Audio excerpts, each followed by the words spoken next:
Okay, so lahat po yan nakita nyo is just the result on the first week. And I want to show the result also in the second week and in the third week. So for the second week po, I will just access my, lahat po kasi ginagawan kong journal, screenshot ko para po ma-assess ko ang sarili ko. Now, on the second week, as you could see, ito po yung second week na ginawa kong, in your screen, no? Ito po yung second week na ginawa kong trade plan. And I have here, first is the AUD CAD, second is the AUD USD, then CAD JPY, and fourth is Euro CAD. Yeah, I could remember that. So, yung apat po, ang on my second week, ang ginawan ko ng trade plan. And guess what, no? Guess what? Ang lumusot lang po dito, yung iba hindi po siya natuloy, yung iba hindi po masa sa confirmation. Ang pumasa lang po is makikita po natin, no? This is my live account. Kung makikita nyo po, ang lumusot lang dito is yung AUD CAD. See? If we are going to open this one, yan. Now, take note po, this is a live account po. No? Ito po yung pattern na inihintay ko. That's the start of the right shoulder. So, if you could see, ang nangyari, bakit ganito po, no? A total of, I think this is around 200 pips. No? Yeah? Bakit ganon? Kasi, I created 3 entries in one trade plan. So, kasama po ito sa maximizing my profit on the head and shoulders na pattern. And the other one, itong nakita nyo na isa na is just 0.08. Ito po, kung makikita nyo, hindi po ako talo dito. I only won 1 pip po, which is 0.8 cents, no? On US dollar. Ito po, meron na rin po akong nakikita na hindi siya natutuloy. So, I have to set my stop loss on the profitable side. But even though, pumasa siya sa confirmation ko, pero hindi nangyari. So, meaning to say, out of the 4, 4 na trade plan, isa lang ang lumusot. No? Pero sa isa ng lumusot na yun, which is the AUD CAD, I managed to trade 3. So sa tatlo na yon, kaya yan na po ang nangyari. And on that week, no, that second week, medyo malalaki-laki yung kinita natin. Now, let's go for the third week. Ito lang po is the third week. As you can see in their screen, refer lang sa screen. Titingnan natin. Yan, gumawa ako dito. It's the AUD CAD again, no? For the 3 times a row. Pero dito, ang nangyari dito, hindi siya sumunod. So, kung sumunod lang, kung talagang inabot lang niya talaga sa gusto kong position, sa gusto kong price, ay magte-trade tayo. Pero hindi po nangyari. So, immediately, walang nangyari na trade dyan. Ito naman sa AUD USD, actually, it's, dito ako nakapag-trade ng dalawa. But yet, medyo merong complications na nangyari that I wasn't able to hit my target of 200 pips. Ang nangyari lang po, medyo umabot lang ng around 36 pips lang yata yan. I'll show it to you later. So, the other ones, CAD CHF and Euro USD now. And the NZD CHF. So, ngayon, punta tayo sa trade account ko. Let's go for the third week. Ito ba yan? Yeah, this one. This is the third week. Yan. So, here is the third week result. Makikita nyo po. AUD USD ang kailangan. Yan.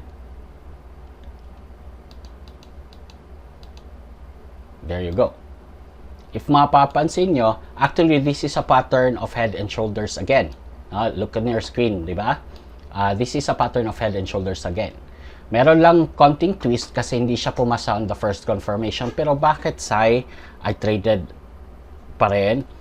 For the reasons, meron po tayong basihan yan. So that is why if there are circumstances that I have to break my certain law, which is the major part of it, talagang pinopost ko po yan sa fan page ko para to be aware sa mga clients ko. Na? Just to be straightforward, when I say client, that means yan yung mga dumaan ng tutorial ko at they wanted, no? Ito yung mga natatalo na ng malaki tapos gustong makabawi. So I'm trying to help them out, no? Just to clear things up kasi po bawal na bawal, law na po natin sa Pilipinas ang mag-solicit regarding Forex. Hinuhuli po yan. So, eto ngayon, I never asked for their money. However, they asked me, no? Kumbaga, they hired me to create a trade plan. At doon sa trade plan na yon, sumasabay sila. And of course, on my trade plan po kasi, as mapapansin nyo, I am talking about head and shoulders at lahat, kung makikita nyo, review it on my watch list, lahat po ay head and shoulders. Doon po, nakagawa po ako ng strategy na tailor fit on who I am. But I also manage to create a system on that na ang push through or mag-work out on that system is the strategy that I have created also. So then again, uulitin ko, linawin ko lang, I never did ask anything money from my clients, no? Bawal po 'yan. That's a big no-no sa law natin sa Pilipinas, no? Ang ginawa ko lang po is sinishare ko yung ginawa kong watch list and sinasabi kailan ako mag-entry. And of course, that is not for free. Normal po yon naman, no? Anyway, if in case, no, magustuhan nyo yan, you could personally message me. Or Facebook, yeah. Or just comment on my fan page or in my YouTube, no? I will contact you and if in case gusto nyo. And don't worry, I'm just asking how much? 5% of your profit in every trade. So, napakalit lang yun.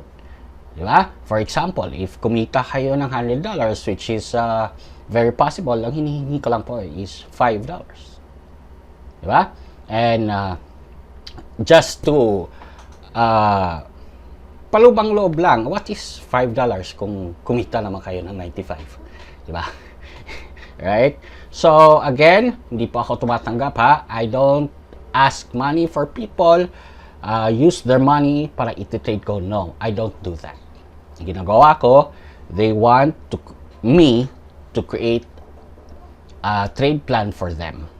And para ma-perfect, since I have this proven, sinasabi ko kung kailan ako mag-entry at kailan ako mag-stop loss, kailan ako mag-take profit. Now, again, what is the purpose of this video? Does it mean nagmamayabang? I bet you're right. Totoo. Nagmamayabang po ako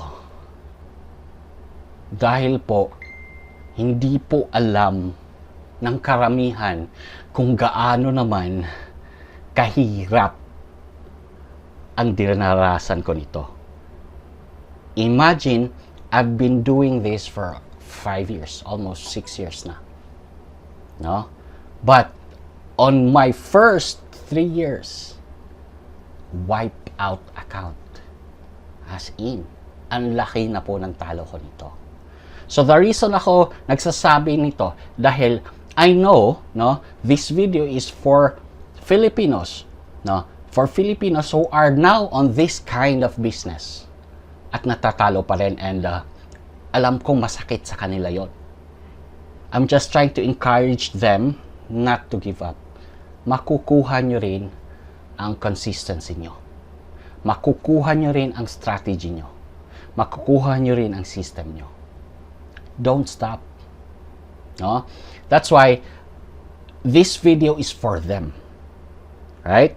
And to hell to other people na kung nayayabangan, pasensya na. Malaking lang hirap ko rin dito. Natural lang magmayabang ako. Maraming salamat po. This is Uling Cyril. Again, if you are interested, no, I'm offering already kasi napaaga po yung Head and Shoulders natin na season. At I already explained on my last video bakit wala akong videos on that past, like December, January. It is for the reason yung 5 confirmation na ginawa ko po, sumasablay. So, ito yung sinasabi nating drawdown. And salamat sa Panginoon. Alam na siguro niya na kailangan ko na ng pera, which is true, talagang alam niya. Itong April to, nagsimula na naman. Pumapasa na naman. So, that's why I'm offering it out. Now, again, if you have questions, I have my terms written. And paano gagawin, ano ang kailangan, just PM me and I will send it everything to you. No? Uling Cyril po, please do subscribe. Visit my YouTube channel. Subscribe there. Tapos sa fan page ko po, active po kayo. Thank you.